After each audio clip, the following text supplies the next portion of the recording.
You're listening to the Scaling Culture podcast, where we sit down with thought leaders who share their experiences building incredible workplace cultures. Our guest today is Dr. Gary Russo, the Executive Director of Workforce Intelligence at Providence, a not-for-profit health system supporting roughly 120,000 caregivers across the U.S. West Coast. Gary has more than 10 years of experience building world-class analytics teams while leading people analytics and workforce planning initiatives. His passion is to empower others to embrace data-informed decision-making through education and inspiration.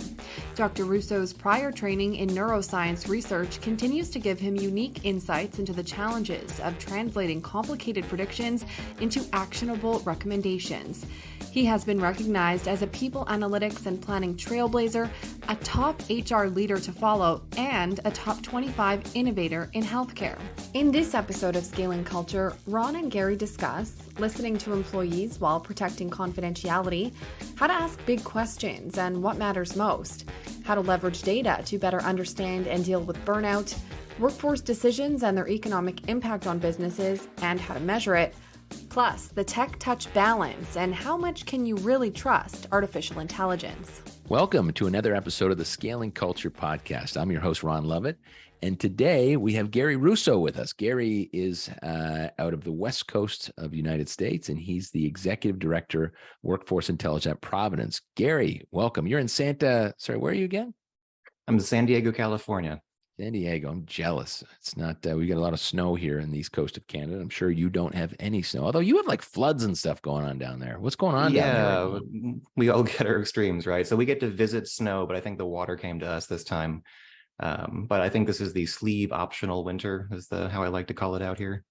Okay. Yeah, good. Well, Gary, welcome. Your name came up with my friend Carlos Adame, who was just like, you need to talk to Gary. He's going to be fantastic. What he's thinking about doing and the information he's able to analyze and make decisions for that. So I was really excited about today's conversation. So thanks for providing your time.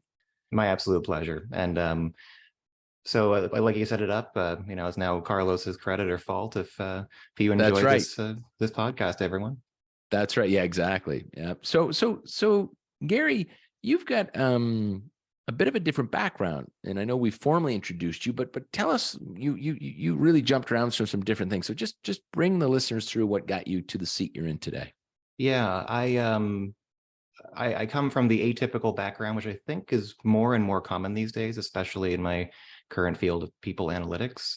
So I started, when I was growing up, I started in neuroscience. So I was doing research on cell biology and remember the powerhouse of the cell, mitochondria. So I was sitting in labs with microscopes. And after doing some work after my PhD, I had an opportunity to come over to healthcare. And in the spirit of transferable skills, it was mostly because I was really good at Excel, which is why we made that connection. And within first year, moving over to a nonprofit hospital system, I fell in love with the work, with kind of the mission of healthcare. So started with kind of that academic researcher background, moved into running HRIS essentially. What's HRIS? Was able to. Mm-hmm. Gary, what's HRIS? Oh, my apologies. So the HR information services, so really running the back end of the system when you have your payroll information entered, so you get paid every week, it might go through an HRIS. So kind of the head of that software segment of human resources.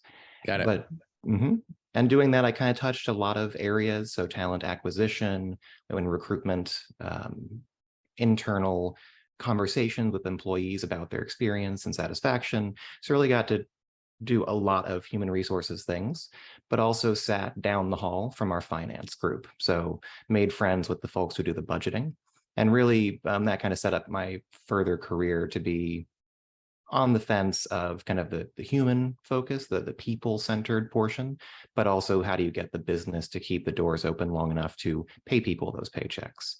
So it sounds like then just growing. Yep. Great. And it sounds like, so all this is with the lens, or at least today, of analyzing data to make better decisions. Or am I getting that wrong? That's 100% it. So, gut feel is often a really good start, But with the data that we collect, actively, passively, we can make sure our decisions are good at scale. Everybody is making the good decision in the moment, but also to move the whole organization forward. So give me an example of that. Like other than the typical a survey that goes out, what's a good data set example that you'd be looking at and saying, okay, that's interesting. Here's where I'm digging. What's put some meat on the bones for us here. I'll share the story that made me fall in love with sticking around with this field. And it was looking at staffing. So who was scheduled to take care of our patients? And you want to make sure you have enough nurses and support staff to clean the room, make sure the patient is comfortable, and help them get home healthy. Well, reviewing that, you can start to see, where did we not have enough people? We paid extra. Where was there, the minimum, and it slowed things down, and people didn't have a great experience. So I analyzed a combination of who was scheduled, what were we paying, and then also looking at the kind of the experience information of how are people feeling when they're working there. Do they feel overworked? And came across an opportunity to bring on about 50 something more nurses while also saving money for the organization. So it was a conversation that led to, we can hire more people, provide more jobs for our community, serve more patients, and it makes the whole overall organization more financially stable, because we're not paying overtime, we're not paying all this stuff, we're getting people through. So interesting. So in this analysis, it was, how do we create more business? So i.e. that to create jobs, we can then create more business, drive more revenue, more profitable, but also the balance of where people, you said they were overworked. And so this creates some balance there because you had added staff. Absolutely. So the business was already at our door. We were serving those patients, but we were working people extra hours. They were pulling in more overtime. And overall, it was just a harder experience. So being able to bring more people in to take care of those patients made everyone have more support who was working there, and overall was just more financially viable as well.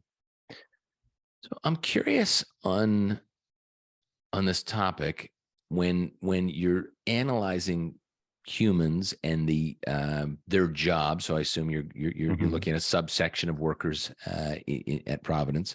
How do you categorize things so that you're not making decisions based on your weakest performers? So the data must be different between a top performer and a bottom performer, and if you mix them together, they blend somewheres.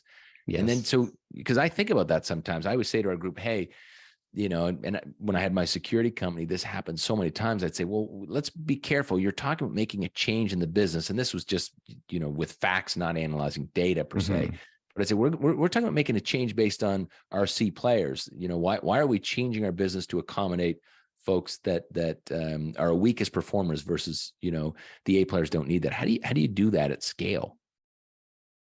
I love that you bring that up, because the thing I probably pulled from my neuroscience background is that we know essentially nothing about how brain works. Gary, can you tell me, neuroscience is science of the brain? Am I yes. Wrong? Okay. Nope. Neuroscience, science of the brain. So really, in my case, how things work. And really, when you go into the neuroscience field, you learn that you don't know a whole lot about how you work as a person.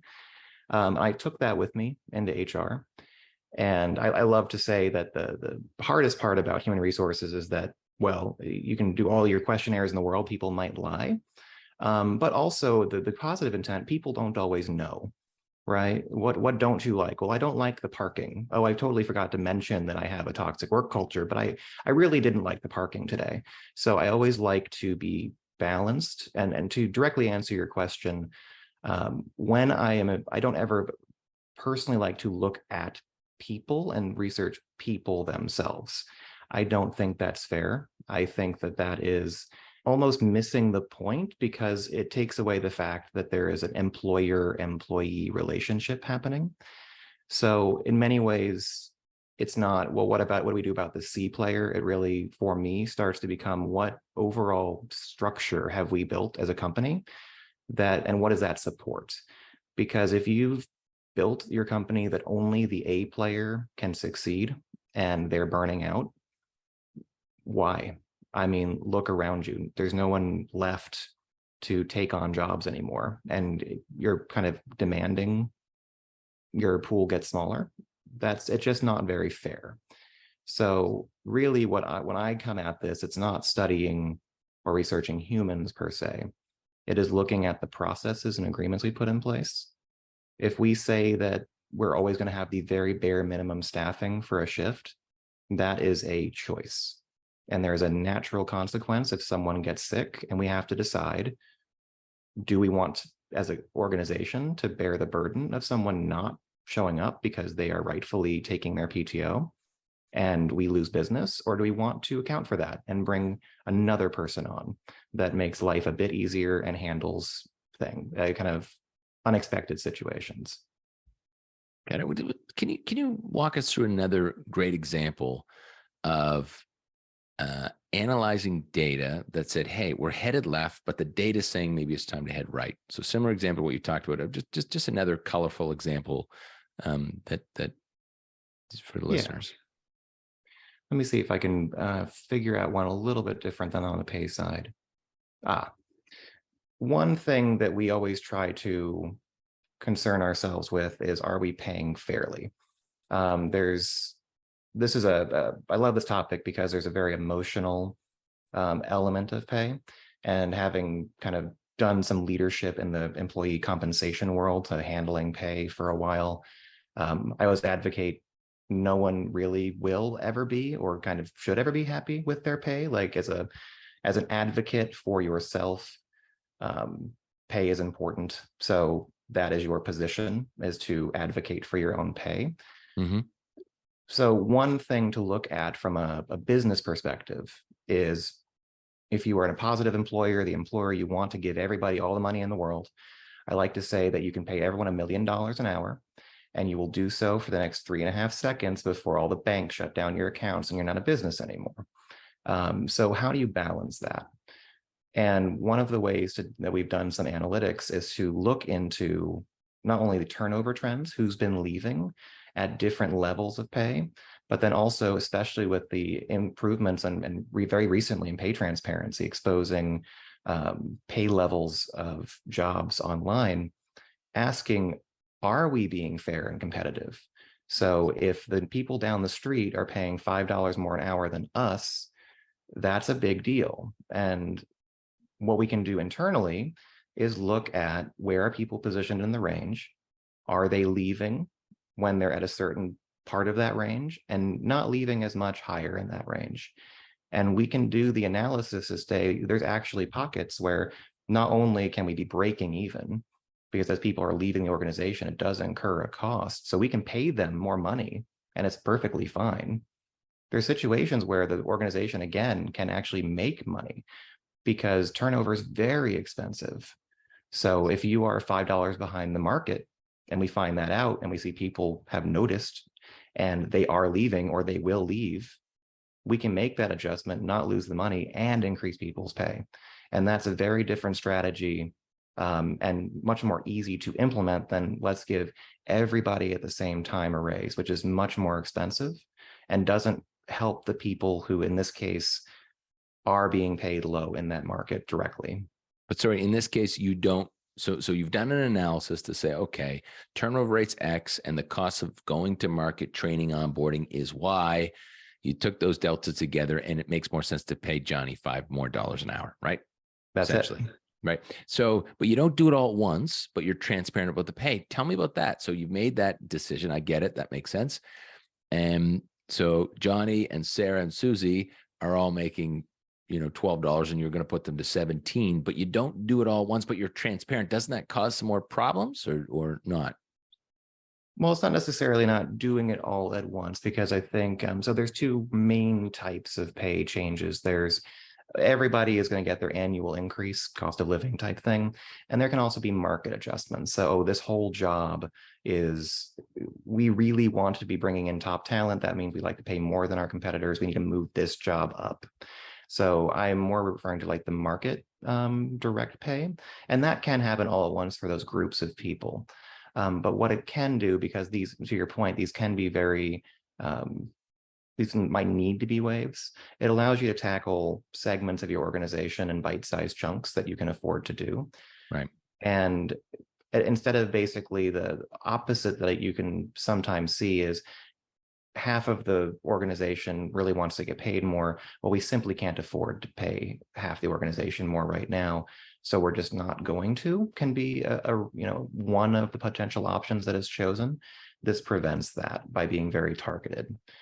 And on the pay transparency front, one of the things that I'm loving, frankly, is the continued push across several states, and of course, overseas, Europe and things like that has been active for a while, of how much is the role reasonably expected to pay an individual when joining in. So those mandates to post those ranges online. And I think that is not only helpful as an employer, but will hopefully become very empowering for job seekers to really better understand what they can expect to see when they commit that labor. And so did you guys, you did get there to say, hey, this would be the minimum for this role? Did you kind of go, what's that guy, Dan Price? And he came out with, I forget, he's got a payment company, and he said everyone's going to make $70,000 a year. Zappos, is that right? No, it wasn't Zappos. He's got something, I forget we should get him on the show. Yeah, I totally remember what you're talking about. Yeah. What are your thoughts on that? Like, obviously, I don't know if he had done an analysis, but what do you think when someone says, okay, this is now, does that put you into a corner? If the, your business changes, economics change. I mean, what he was trying to do is say, okay, that'll be the minimum. We'll get top talent here. Obviously, that was probably the intent, right? Yes, I do recall reading on that because it was so interesting. And I believe probably poorly misspeaking on behalf of this awesome story, but yes, that 70,000 was essentially the number that could help people really feel comfortable and kind of thriving from that wage, and then that they could focus on work. And I don't know that paints anyone into a corner per se. I can personally agree with trying to give people those thriving wages, but I don't know that it paints into a corner. So particularly being in a not-for-profit healthcare space, there really isn't a lot of room, right? There isn't this 50% overhead. So what you see, I think if you're looking around at jobs, the same software engineer position for one of your big, well-known brand name tech companies will be able to pay more for that role than a startup or someone doing a similar role in like a school district. Right. And it really has to do with that profit margin and ability to commit more to that labor. So I personally would encourage every business, if you can pay 70,000 or increase that pay, especially from we know it will help our people be happier, please do that. But I don't know that it mandates everybody can or should, depending on their position. I want to go back to gathering data, because I feel like I'm just thinking about this. It feels like it can be a little messy, right? Because some of this data is someone's opinion at a certain point in time. Like what are some best practices as you gather data to make good decisions? So, whether it's you're measuring burnout, how do you measure that? Because someone said, I'm feeling burnt out today, but I've also fallen behind on projects. Like, what are the best practices to get clean data to allow you to make some decisions? What do you think about when you try to get some data points? So I believe my best practices I typically recommend is assume that people are thinking about what happened today and not a deeper period of time, and really focus on fairness. Are they capable of answering the question you're asking? Because so give me an example. Give me an example of when someone gets that right and when you get it wrong. And I have my own in my head, which I'll follow up with after you. Absolutely. Go. So if you come out and say a question of, are you burnt out? Yes or no? I don't know. Podcast listeners, raise your hand. Do you always know when you're burnt out, or do you figure out you were burnt out 3 weeks later? Right? Like, can someone honestly say accurately, yes, I am burnt out? Never mind which is tip number 2, trust building. Do they feel safe to give that answer? Right. So what's the right way to approach that? How do you find if someone's burnout? I agree. I think it's too broad. I think that's opinions, and your version of burnout is different than my version of burnout. I've got different things happening. And, I have 3 kids, you've got 2 cats, and so we have different lifestyles. And so there's so many factors that may play into that, might be outside of work. How do you clean up? What's the right way to capture that? I think there's never one right way. I found that building a relationship that you can ask more often and make it more of a checking in and use it as a trend. Hey, how are you doing this week? Is this week harder than last week? What's going on? That is a Don't ask once and hope for the best answer. You kind of have to, if it's important, you have to make it, it's just like a true relationship. You have to check in. You have to make sure things are okay. And it's really that trending, that pulse that we like to use in HR, that less invasive. It's not this like 100-question survey, but at least you get to know each other. And I do say each other because oftentimes it's meant to be the leader who really should be having these conversations. I like that because that does make more sense. I get it. When you take the third month out of every year to ask this deep question, you're asking a point in time that changes, but the trend will say, wow, the organization's, the temperature's gone up for 2 months. That's interesting. What's going on right now, right? And that should allow you to dig a little more. So how do you get the data? Is it, okay, hey, leaders, ask these pointed questions, and then we want you to report, and you're typing in a spreadsheet? Like, how does the data flow? This is I'm going to speak to external knowledge and experience because we're actively rebuilding right now at Providence, and I don't want to speak to a half implemented new structure. I will say that everyone has done the annual survey. That one, I feel like listeners will understand that the problem is saying, well, how was last year? I don't know. I can barely remember what day it is. Right. Well, what I have heard is wildly successful, and I would pattern from.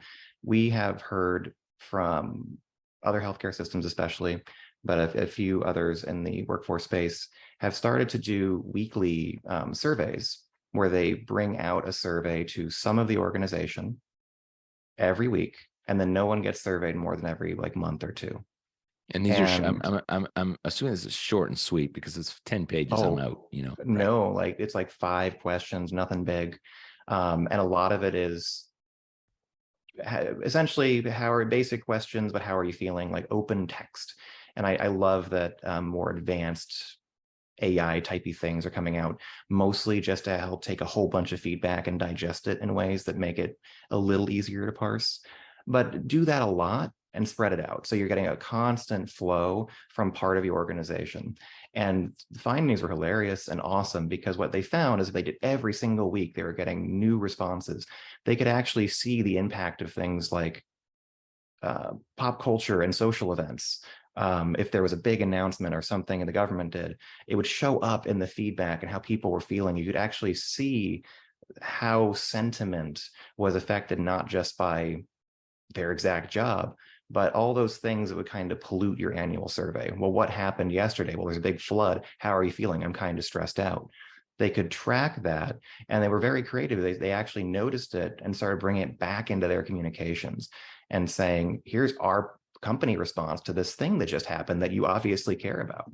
It was really just a masterclass and just always on listening without bothering someone all the time. Interesting. And back to data flow, how do you think the best practice to use these data points and it's collected together? Should someone analyze it like yourself and then kind of be able to, tell the story behind it and then present it to leadership? Like what's the process as it goes to leadership for a decision? Well, first, with consent. First one is the with consent. I'm a big fan of people opting into things. Yeah.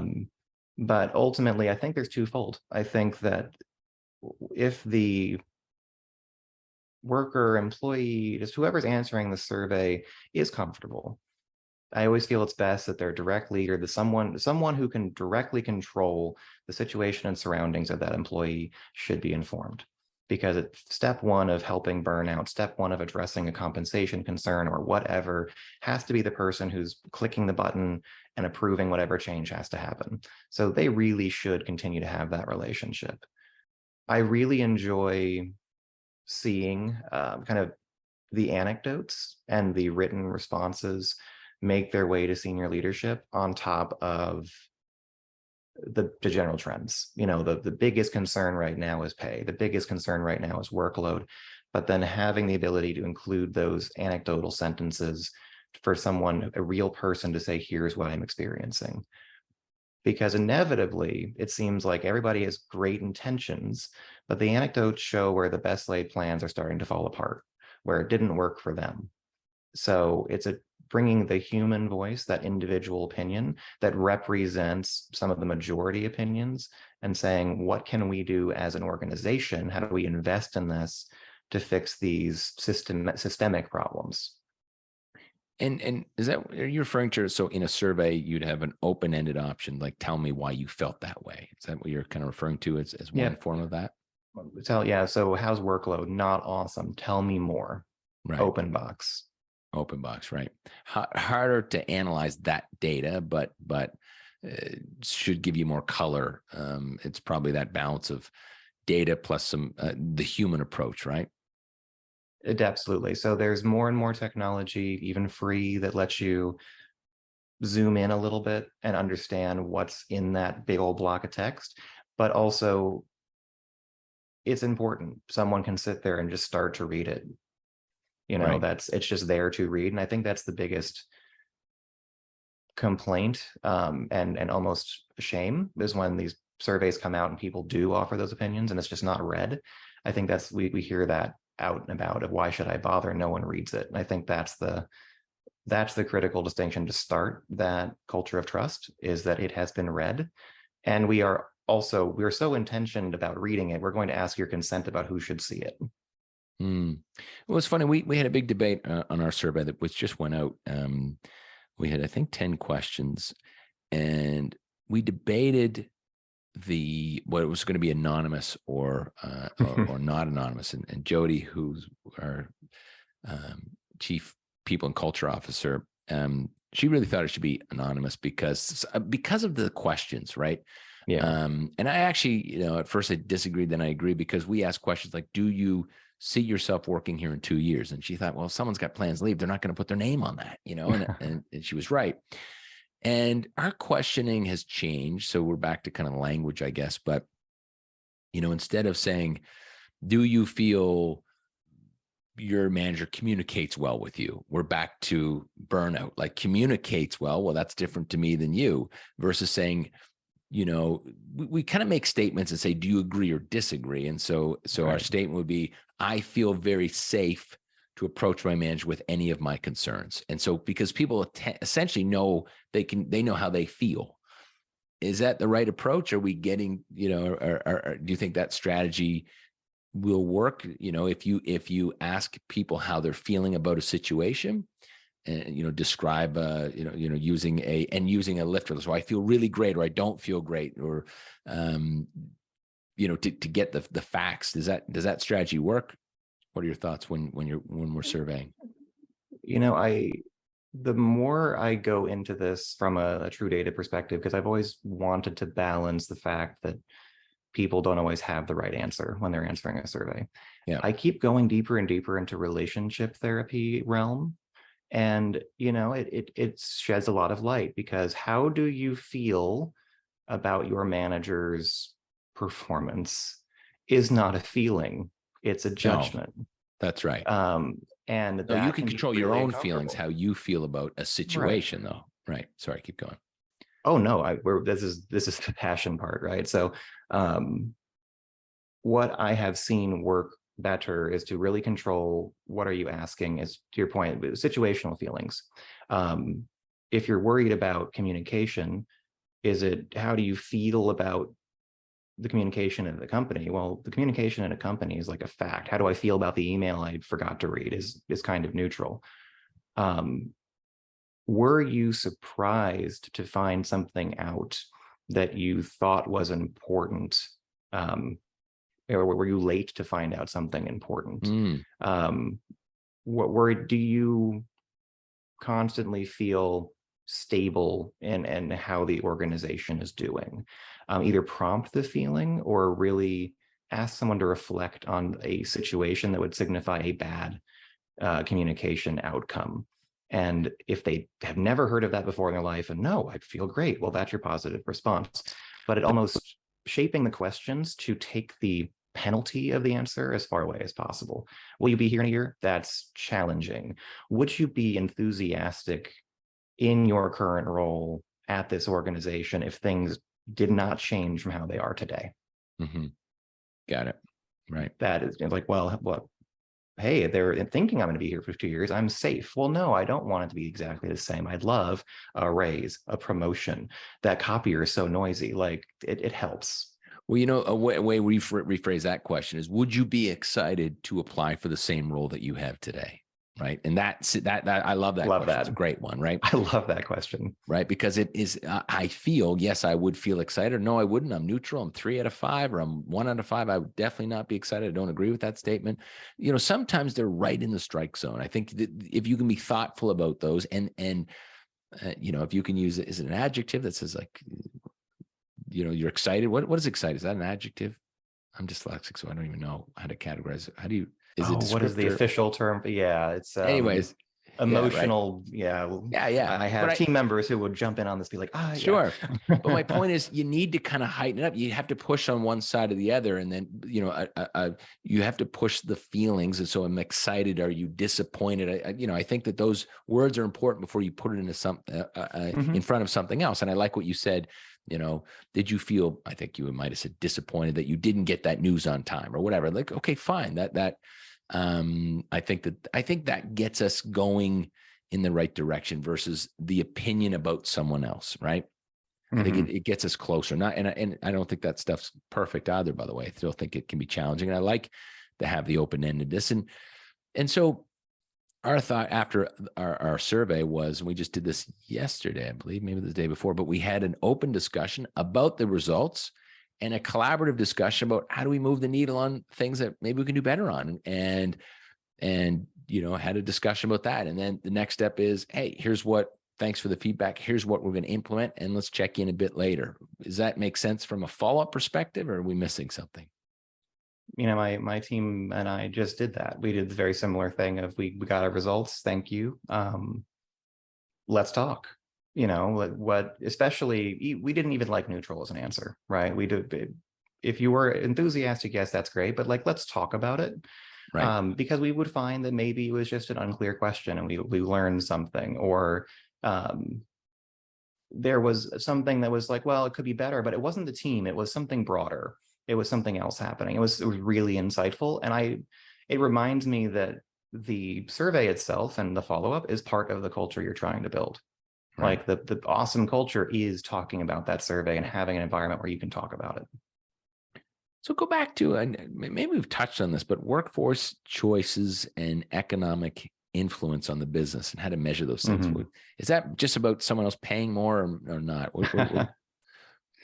It doesn't have to be. The simple idea of workforce choice and economics, which is such an academic way we phrase it, right?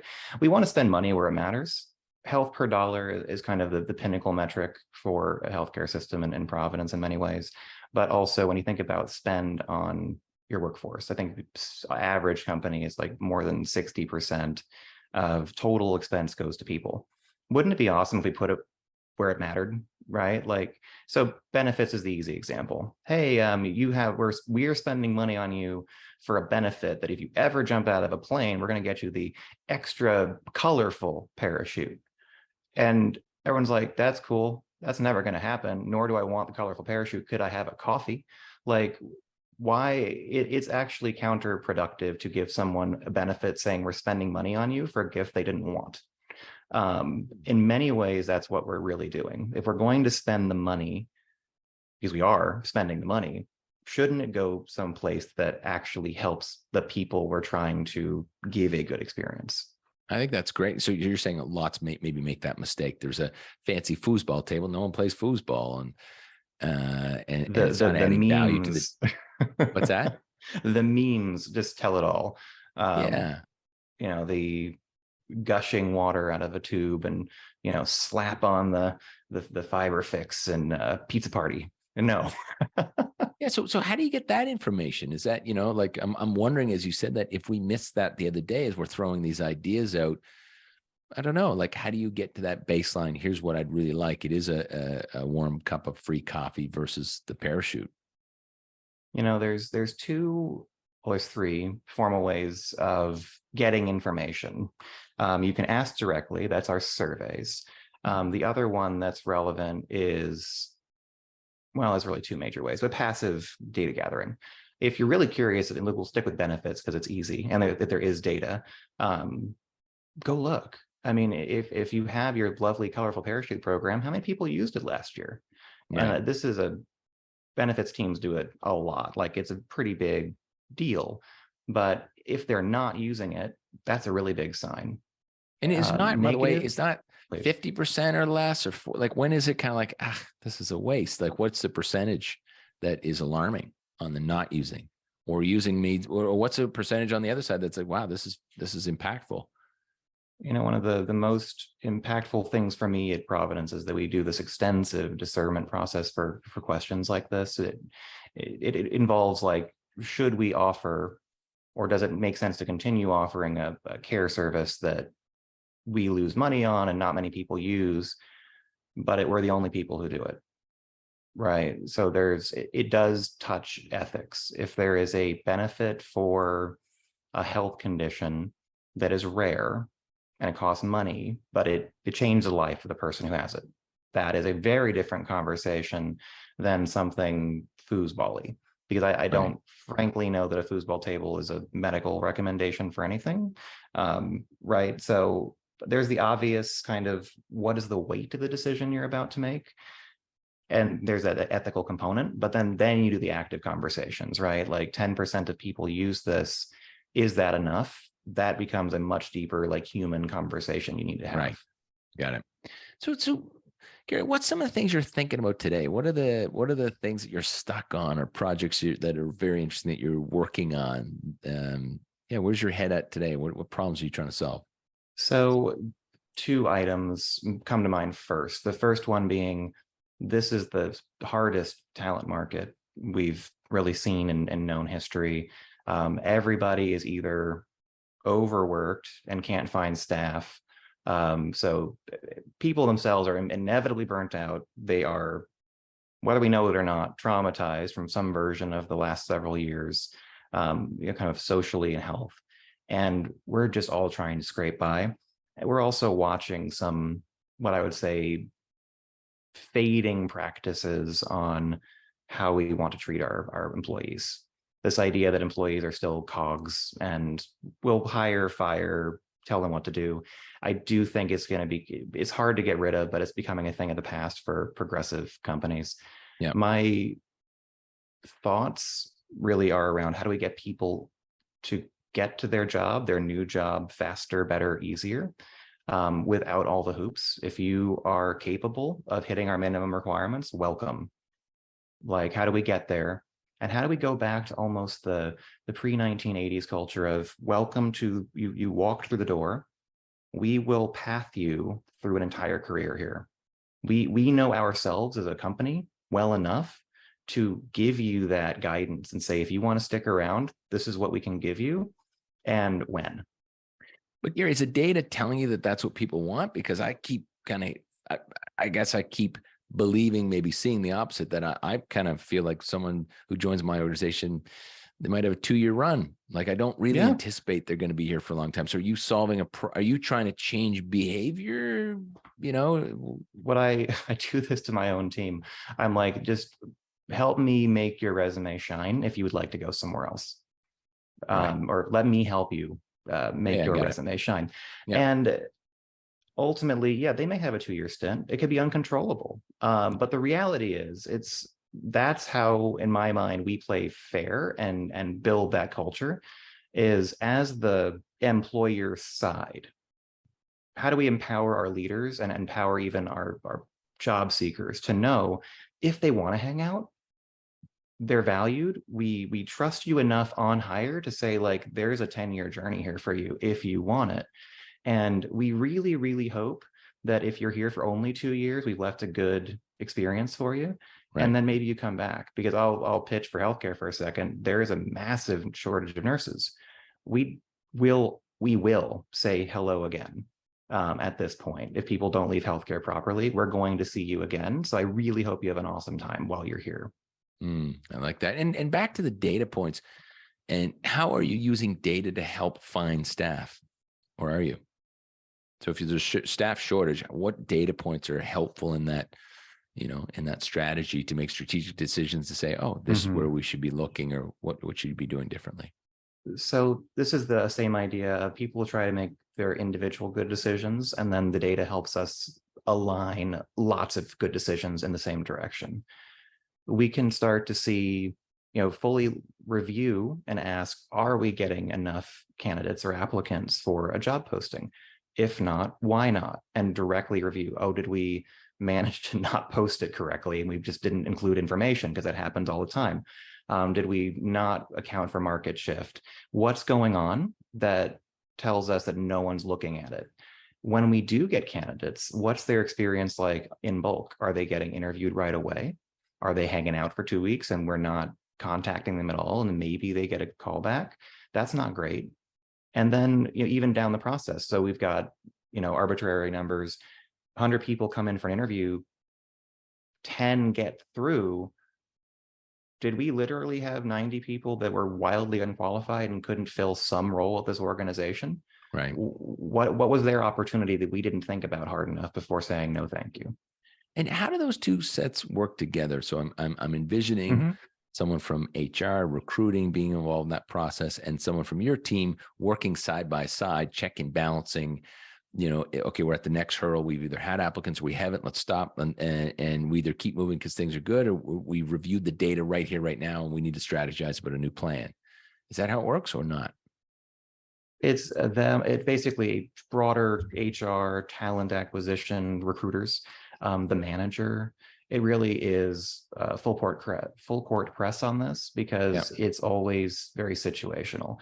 The idea of, do you have enough applicants?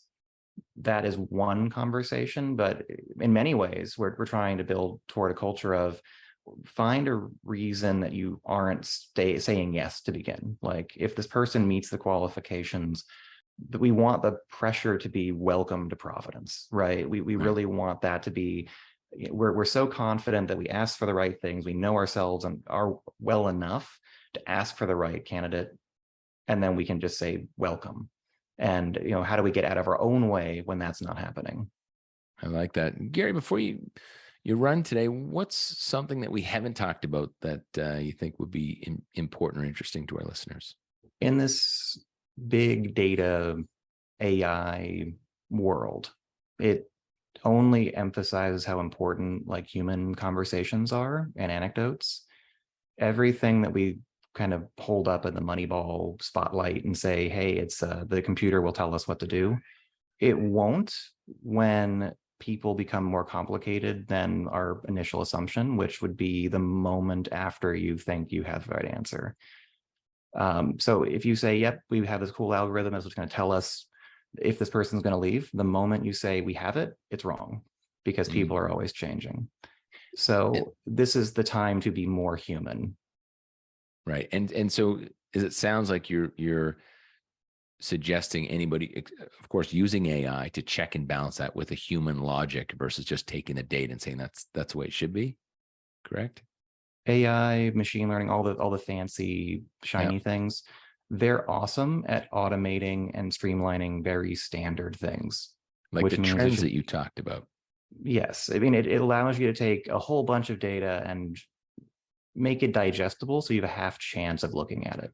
But it can't replace a human. That is not what it does. I thought of a couple examples. One was, I had heard this, and this isn't a fact, but a speaker had told me the story that Amazon had used an AI for their hiring, and they went back, across, I don't know, I'm paraphrasing, but the last 5,000 hires, and sure enough, they took that data, analyzed it, and they let the AI make some decisions on who it was going to hire, resumes to put in front of a manager. And they looked in a 90-day period, call it, was that they were only hiring men, because the AI had looked back and there was 85% of men had been hired in the past. So they just basically said, yeah, well, obviously it means that women shouldn't be hired. And so it was a wrong decision. Is that a good example of when? It's a great example. Right? It can get away from you. We see it everywhere. AI used to help judges make decisions on what they're going to bring out as kind of the word escaping me, but essentially years of confinement and all these things. Like judges would rely on the computer was biased. Right. Ultimately, the trouble with these systems is that we as humans have to fight our pride of assuming we've done things correctly in the past. If you Right. assume that what you've been doing has been wrong the entire time, that might be a good litmus test of should we use that information to train our future process. Yeah, that makes sense. I was reading a book last night and it was talking about that balance too. And it was saying, a good example would be if AI looked at the human patterns of sleep and what happens when you wake up, you get up and have breakfast, it would assume that sleeping makes you hungry, right? But it's wrong. Right. It just, right. It's just another example of you need a human to be involved in the process and check and balance that. Well, Gary, look, thanks for this conversation. I was trying to keep up as some of this stuff is new to me. I'm trying to learn. So thanks for your patience and thanks for your guidance on analytics and how data can help us make better decisions.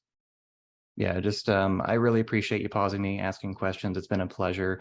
And I think the reality is that rest assured, there are people doing complex things to try to do the right thing. But hopefully you have heard of them. That's the real trick. That's it. Gary, thanks again. Thanks for stopping in. It's been an absolute pleasure. Thank you so much. For more information about Gary, please follow him on LinkedIn. To learn more about our books or our Scaling Culture Masterclass on how to build and sustain a resilient, high-performing team, please go to scalingculture.org. And lastly, if you enjoyed this episode, please leave us a comment and share the podcast with one of your friends or colleagues. We'll be back soon with another incredible guest.